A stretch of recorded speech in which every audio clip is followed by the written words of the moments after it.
Okay. So thus far, we've identified ratzon, seichel, and within seichel itself, chochmah and bina, and then finally midot,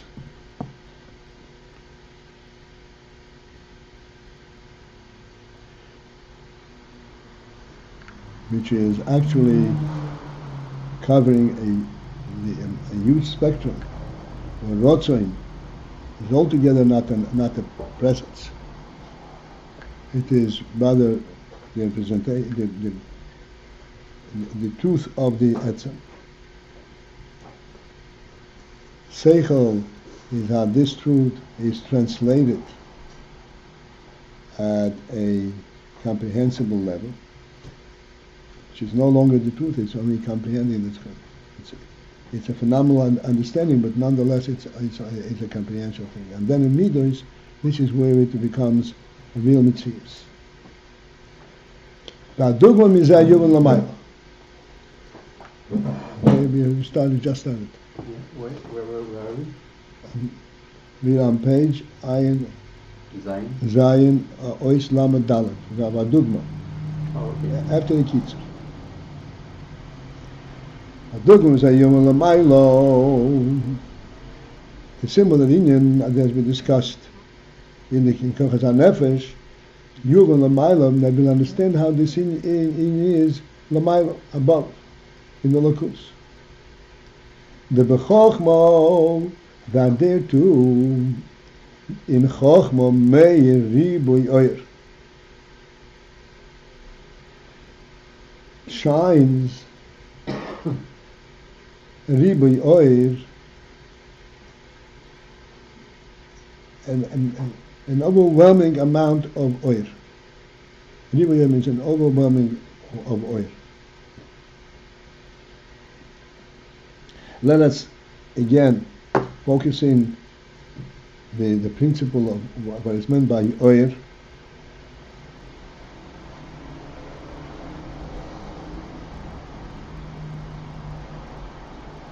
And again, we'll take examples of that, and important to be able to relate to this.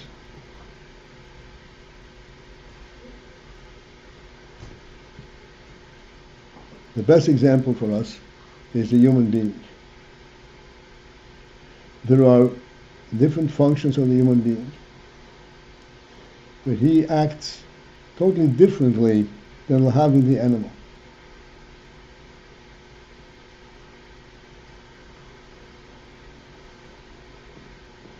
I don't need to enumerate them, because these are things which are quite obvious, totally different. These differences all come in clear demonstrations. As for instance, he's acting to his hands. He's walking on 2 instead of 4. He's speaking. He's listening and understanding words. All this is totally different than the animal. Why does a human being feed himself with his hands? Is it because he has hands? Why does he walk on 2? Because he only has 2 feet? Why does he speak? Why does he think? Because he has the ability to think? Because he has the ability to speak? We all understand that all of these functions which employ different organs and different qualities in the human being, in fact, they are there because of the principal quality of what the human being is. Eating with his hands instead of putting his face in the plate is not merely a convenience, it's a human thing. To do it otherwise, he's not acting like a human being. And this ultimately is expressed in all of these things that you mentioned, and all other things that a person acts differently than will have than the animal. So that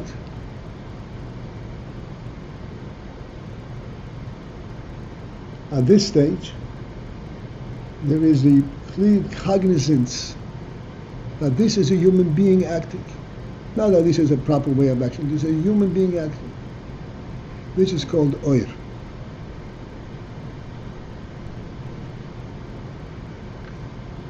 And primarily this oir, on the highest level, is in Chochmah.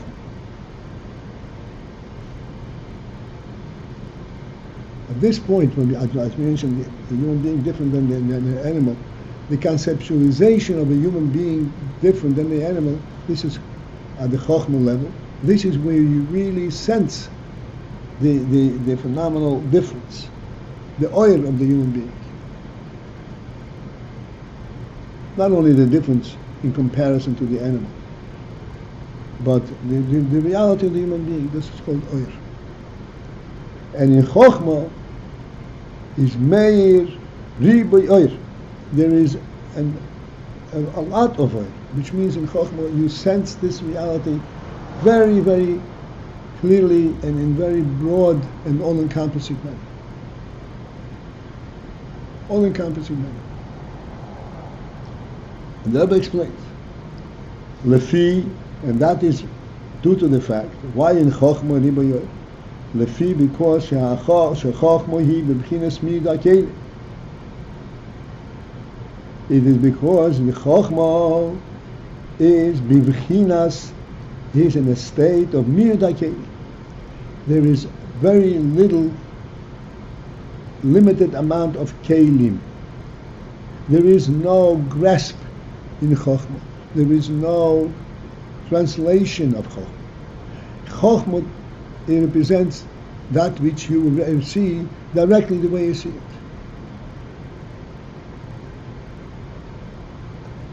It's midot kelim.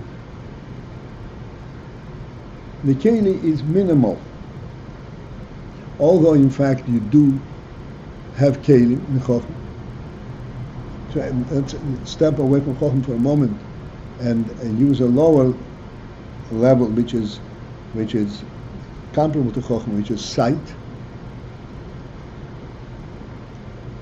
Sight relates and identifies that which it sees, not by identifying it, and not by focusing in and understanding what it sees, but merely because it's there to see. What's being shown, that's what it sees. It does not discriminate, it does not discern the significance of what it sees. It relates to it because it's there. This is it. This is the truth. This is the quality of Chochmah. And that's why there is riboy oil. Coming back to sight. Sight is what gives a person a sense of reality. Sight is not based on what he sees, but what he sees is real. Oir. It's not possible not to see it. It's not possible for it not to be. It's a completely different experience.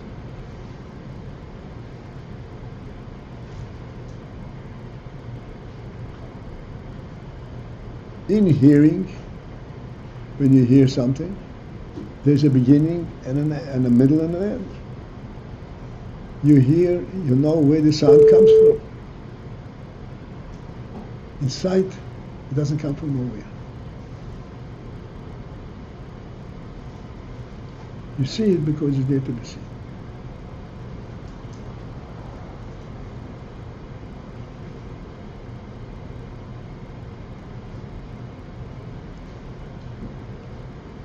And this is the pshat.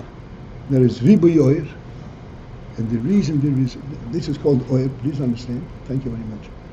And it's riboy oil. The reason it's riboy oil is because there is midot kelim. There is a reduced amount of kelim, minimal kelim. And as we pointed out, there is kelim in Chochmah.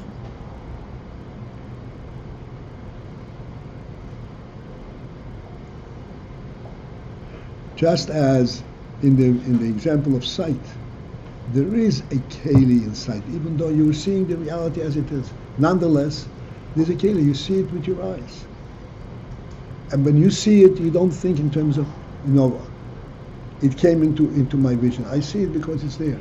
Nonetheless, it's possible for you to close your eyes and not to see it. There is a keli element, but the keli element is minimal. It allows us to see, for you to see the truth, not to translate it on a keli level.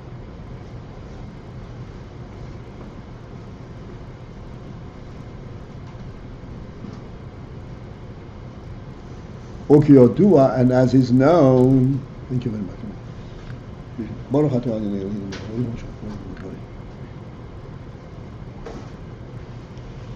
Ukiyodua, as is well known,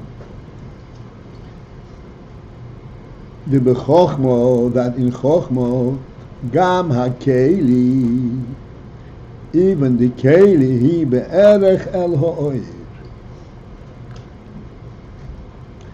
That the keli itself is in close proximity to the oir. Normally, a keli is in different realm, in different world than the oir. The whole inner of a keli is to bring the oil to a different stage, a different. What's the matter? Very well. To bring the oil into a more tangible stage into the world. But Chochmah, the keli is really not in a different realm, but it's be'erech al ha'oir.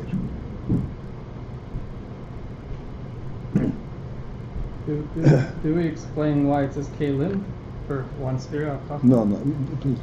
I'm asking. I wasn't here. Yeah, no, I didn't. Okay. The keli is be'erech al ha'oir. Be'erech means it's in proximity. Let's take again the motion for Chochmah on the physical level, which is sight.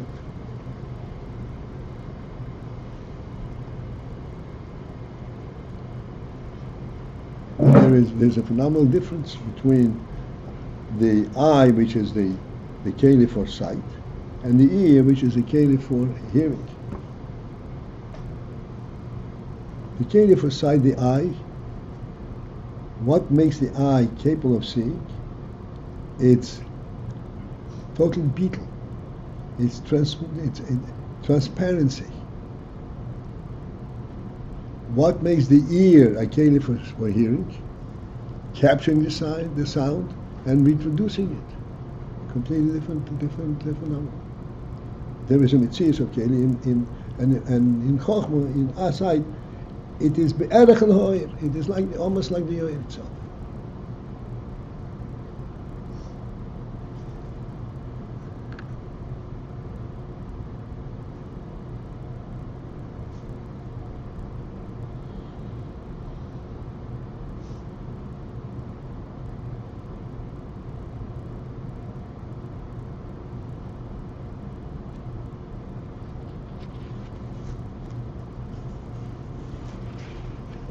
Parentheses is not for us.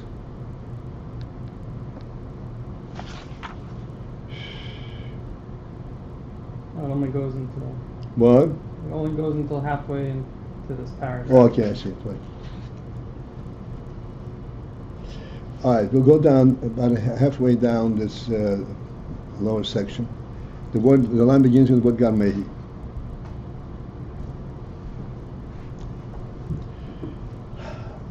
Okay, in the middle of the line there is the end of the close parenthesis.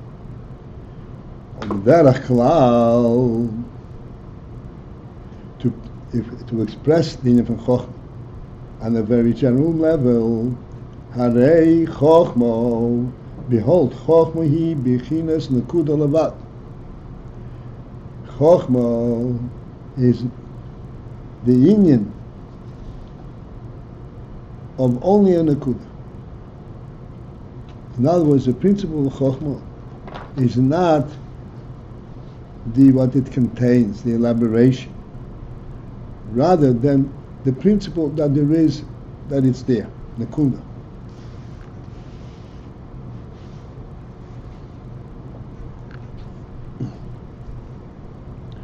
So Chochmah is bechinas Nakuda levad.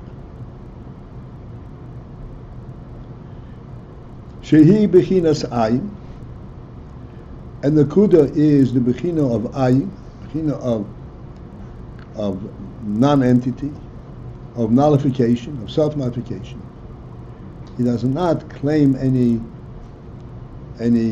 space, so to speak, any breadth and width and depth and any kind of dimension.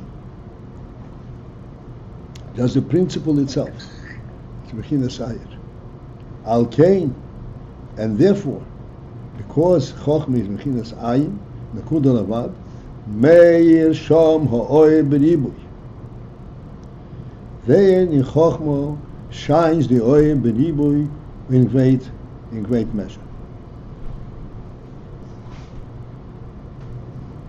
Like we said in our example of the human being, the Havdil versus the animal. The first concept of the human being is not what he's able to do, but the principle of what a human being is. For the Nakuda. This Nakuda thereafter can be translated and is translated in all kinds of different functional elements. It's all drawn from the Nakuda. But when it comes to the function element, it becomes a mitzvah. We say, you eat with your hands instead of putting your face into the plate. There is a whole mitzvah to it. Then this big distinction, the principle of identification of a human being is not emphasized there. It's just that it's cleaner, it's neater, it's more convenient, it makes more sense. Not the principal idea of what a human being is. Whereas in the Nakuda, that is what is sensed.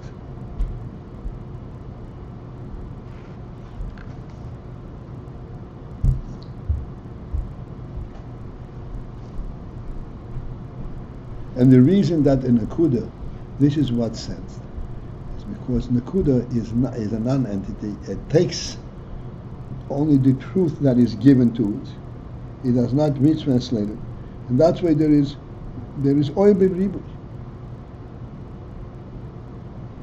There is the great revelation, the great emphasis, the great effect of the oil.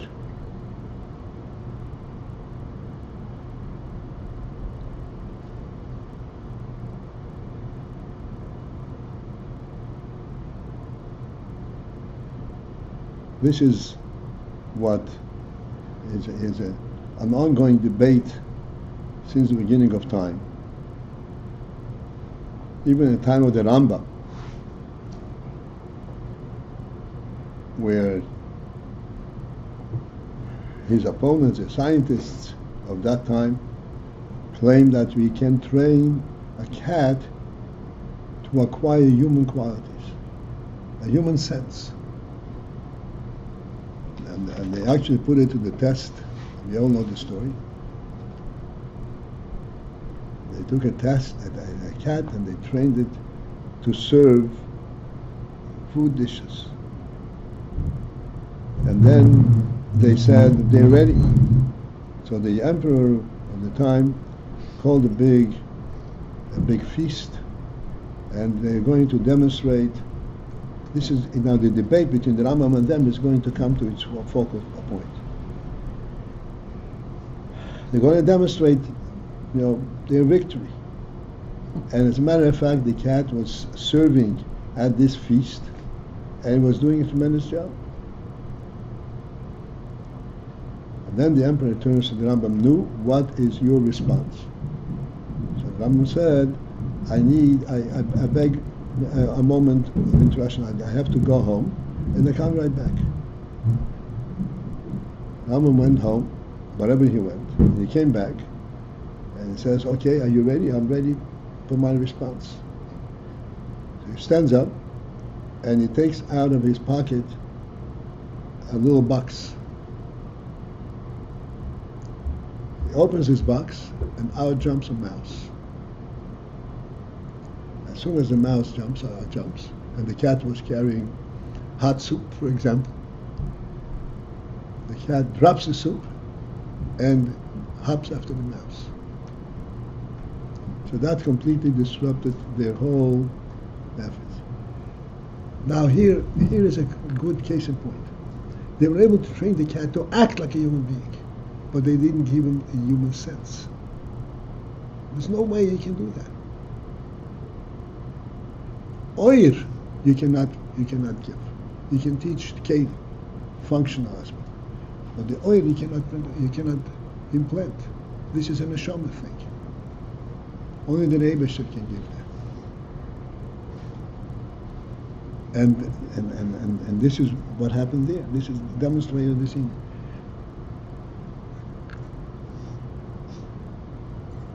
This is what she says. Chochmah is beginnes nekuda AYIN. There is nothing there, and this is where the oil is. This is where he sends the reality of what the human being is, and this cannot be translated and transmitted anywhere.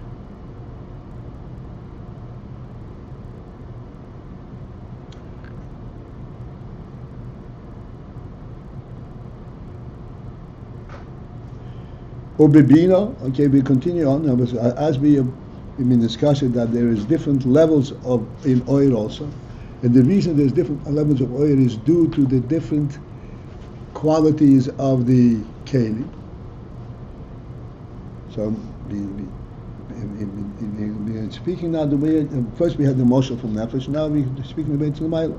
That in Chochmah there is a minimal amount of kelim, and that's why there is an overpowering element of oil. Of oil only.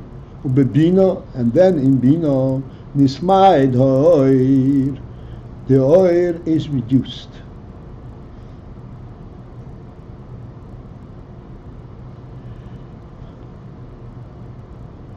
Although in Bina there is still the effect of Chochmah, there's still the oil of Chochmah, but it's a reduced level. In Bina, you already, so to speak, make sense of what it is that you realize. This making sense means that you are basing it on a mitzias rather than on its primary truth. And therefore the oil is actually reduced. Lefi, and that is because shehakelim de bina heim b'bchinas mitzius. Because the kelim of bina are b'bchinas mitzius, are in the realm of mitzius.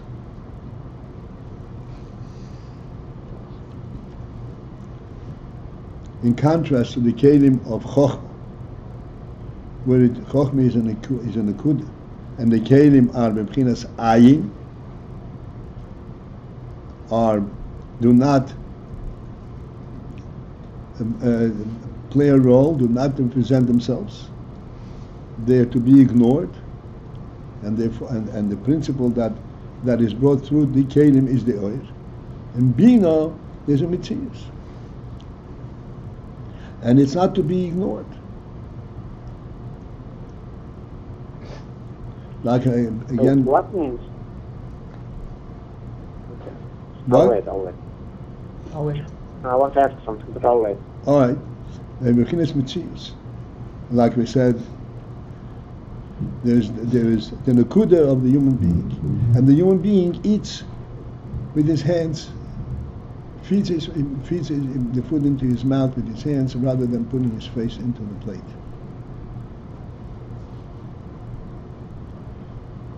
Can I ask something? Just 1 second, let me finish the sentence. I'm sorry.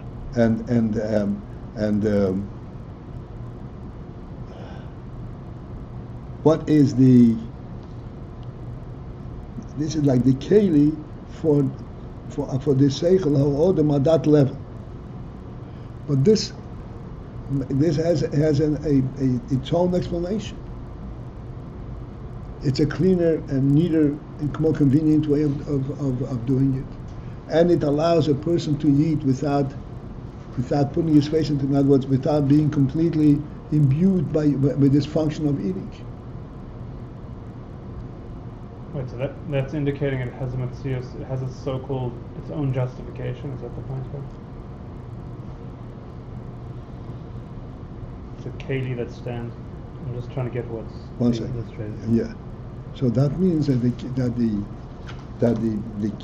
keli is translating the oir at the mitzias level.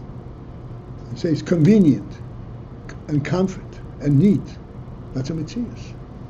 Sort of self-justifying. It becomes its own project, its own thing. Yeah. Okay. Yeah.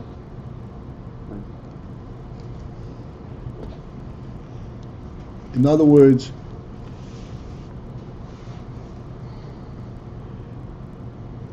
it's saying something more, something different than saying, "Oh, he's a human being. That's why he's doing it." He's doing it because it's convenient and comfort.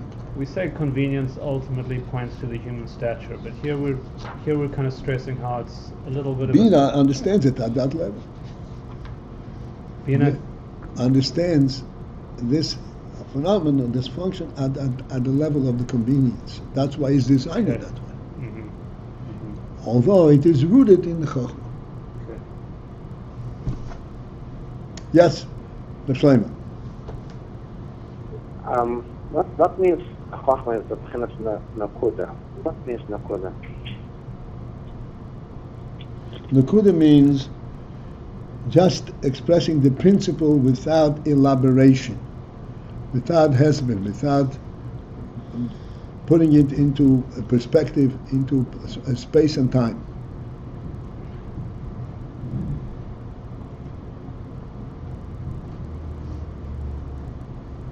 Okay. Is that answer your question? Does that make it clear for you? Anything you see is in space and time. A nakuda doesn't. A nakuda, a point, has no dimensions.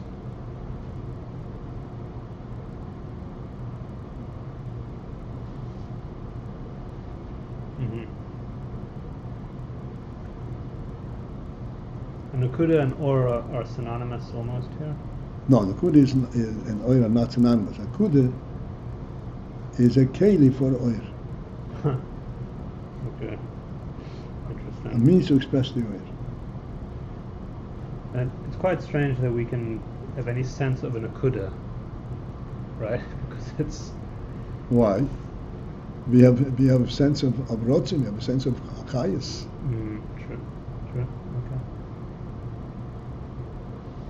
Although ratzon is still elusive, nonetheless, we can relate to it, which is even higher than Chochmah. Right, so the fact that nakuda has no dimensions doesn't put it outside of our comprehension. It does put it slightly beyond our grasp. We feel like we cannot define it fully, but We can only conceptualize it. we can. Only conceptual, not comprehend. Got it. Mm-hmm. Right.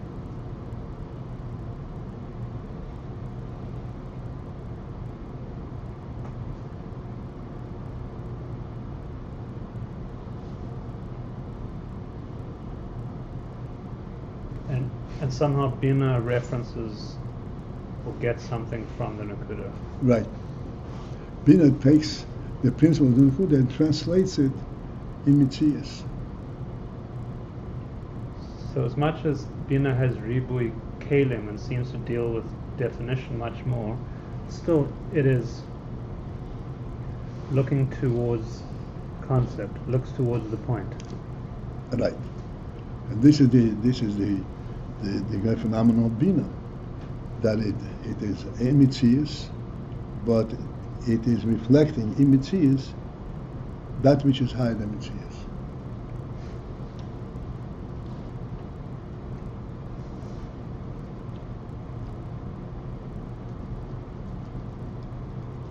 Such that we say, yes, you have to eat in a neat way, respectable manner, etc., etc., etc., because this looks good in the world. But it's way beyond that, and it tells us because this is how human beings are supposed to eat. Going back, right back to the Nakuda.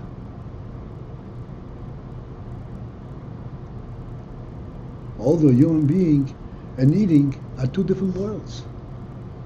There are no rules how human beings are supposed to eat from the human beings, an essential reality. Bina brings it down to the level, to the functional level.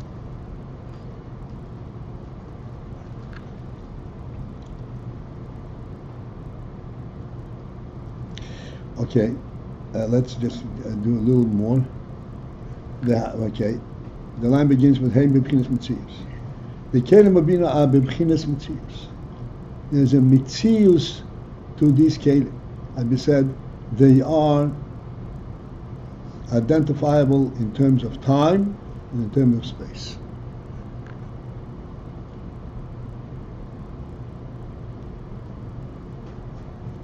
How long does it take to be a human being? It's beyond time and space. How long does it take to eat like a human being? A little longer. Infinite time. To stand like to sit like everything. Then you're talking about time.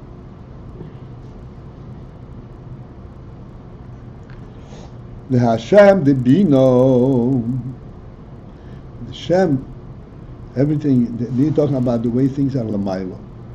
And everything in the Lamaila comes from the Lakus. The Shemus, the Shem Maliki, that is represented in Bino, Hu Havaya B'Nikud Elikim. Is Shem Havaya B'Nikud Elikim. I'm sure you've noticed occasionally in Siddur, the Shem Havaya has different nikudas, different vowels. Even though we don't pronounce it by its vowels. We don't send Havaya Kameshu Nichtav. We have one translation of the word Havaya in a totally different way, just Adni. But the nikudas are very significant. We're not even allowed, only with Amigdos used to pronounce Shem Havaya in its proper form. And Nikud Elikim, Havaya Nikud Elikim is the from Oir Eliki, the Oir HaChochmah, coming down to Keli. The Elikim who in HaKeli. Because Elikim, this is Havaya Elikim. Elikim is in Tzimtzum. In HaKeli, and Havaya is the oil.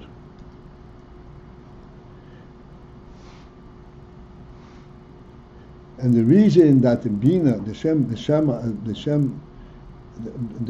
that applies to Bina is Havaya B'Nikud Elikim. Lefi,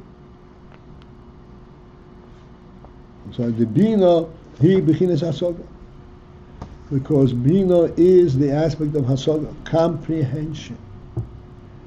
Comprehension is only possible when there is something to comprehend. Shezeu B'Chinas Yeshu Mitzias, which is a comprehension, by definition, is a Yeshu Mitzias. K'mishikosov, the Pasuk said, Lahanchil Oyahavai Yesh.